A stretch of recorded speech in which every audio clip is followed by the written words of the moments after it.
कि AK-47 चलाने का अधिकार उन छात्रों पर किसने दिया, और आखिर केवल एक सिपाही को बलि का बकरा बना करके आदेश देने वाला लोग जो है वो बचेगा नहीं। तो अब तक जो है एसपी वगैरह को बर्खास्त क्यों नहीं किया गया? कल को तो कोई भी ऐसी घटना, कोई भी आंदोलन होगा, फिर लोग सड़कों पे आएंगे तो आप फिर AK-47 जो है चलाने का काम करिएगा। देश के गृह मंत्री हो या बिहार के मुख्यमंत्री, जो इनके पास गृह विभाग की जिम्मेदारी बनती है, अब तक ये लोग मुंह में दही जमा करके बैठे हुए हैं। मुख्यमंत्री ही सम्राट चौधरी, जिसके ऊपर साथ साथ हत्या का मुकदमा हो, ऐसा व्यक्ति को मुख्यमंत्री बना देता है लोग, तो क्या उम्मीद की जाए? AK-47 चलाने वाला हमेशा बलि का बकरा बनता है, लेकिन जिसने आदेश दिया है वो हर बार बच जाता है। जी हाँ, तेजस्वी प्रसाद यादव आज पुलिस मुख्यालय पहुंचे थे, जहां डीजीपी से मुलाकात किया। आपको ज्ञात होगा कि कुछ दिन पहले सिवान में AK-47 चला था, जो छात्रों के ऊपर लगा है। इसको लेकर आज तेजस्वी प्रसाद यादव सीधे पुलिस मुख्यालय पहुंचे और मिलने के बाद क्या कुछ मीडिया से बातचीत में कहा, सबसे पहले आप सुनिए। देखिए, तो शांति शांति देखिए, आज हम सब लोगों ने डीजीपी साहब से जो है समय मांगा था, और डीजीपी साहब ने आज जो है समय दिया।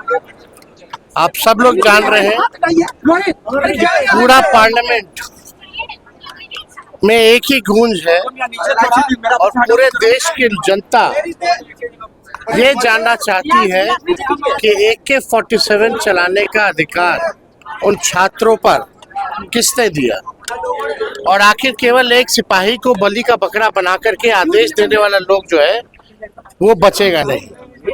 इसी सिलसिले में जो घटना सिवान में हुआ, जहानाबाद में हुआ, और जिसमें 3 छात्रों को गोली लगी AK-47 की, जिनका जान जो है बचा, किस्मत अच्छी थी।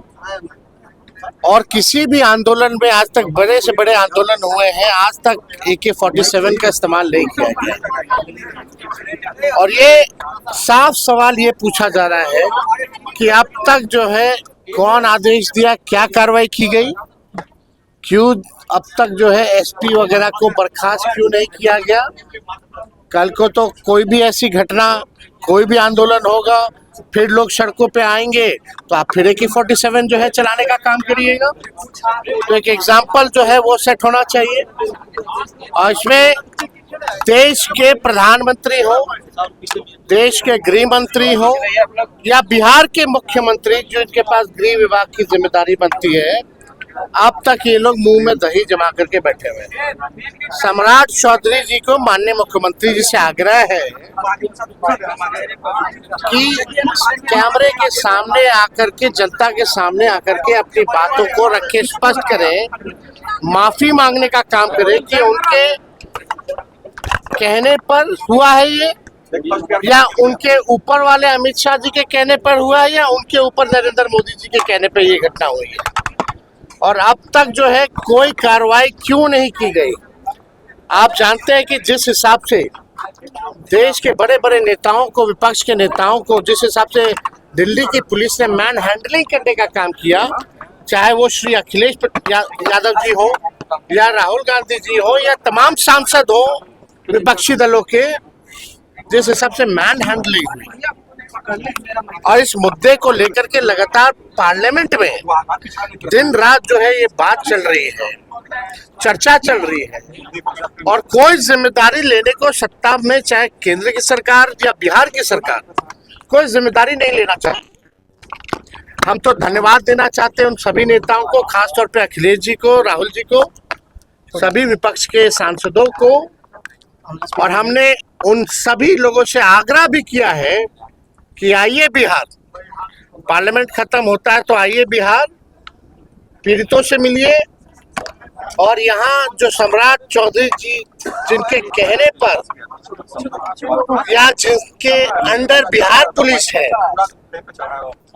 इससे जवाब मांगा जाए। या तो सम्राट चौधरी स्पष्ट, या तो उनके आदेश पे हुआ होगा, या तो गृह मंत्री अमित शाह जी के आदेश पे हुआ होगा। तो इसमें जल्द से जल्द जो है कार्रवाई होनी चाहिए।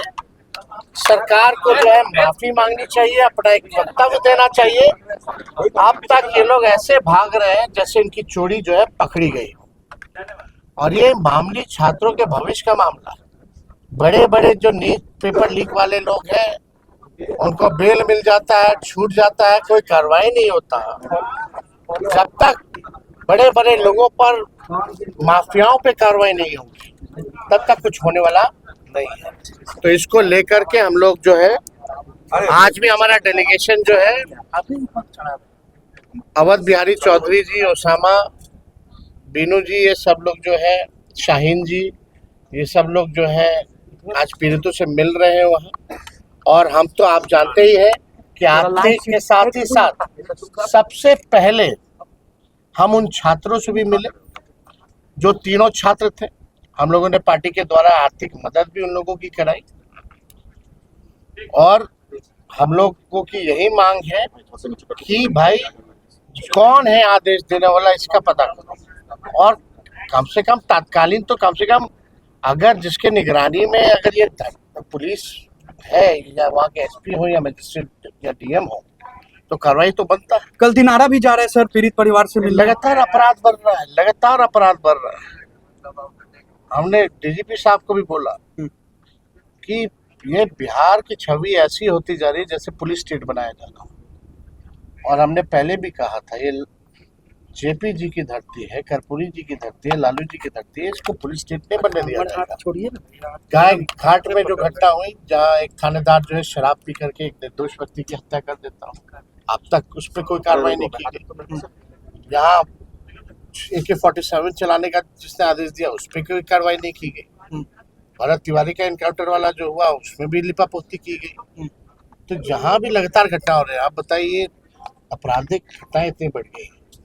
आपने देखा होगा जो इन्वॉल्वमेंट जो पुलिस का भी रहा, जो सेक्स रैकेट चला रहा है अभी भी, मिली भगत है, जहाँ उस बेचारे की हत्या कर दी गई जो आपके बंटी यादव जो थे, हम लोगों ने सहयोग किया। तो कल जो है हम तो जा रहे रोहतास और वहाँ अपनी मजदूरी मांगने के लिए एक बेचारा गरीब परिवार का, अति पिछड़ा समाज का व्यक्ति मजदूरी मांगने गया था। उसको बोला गया कि आओ घर पे मजदूरी दिया जाएगा, उसको गोली मार दी गई और उसके शव को भी छुपाया गया।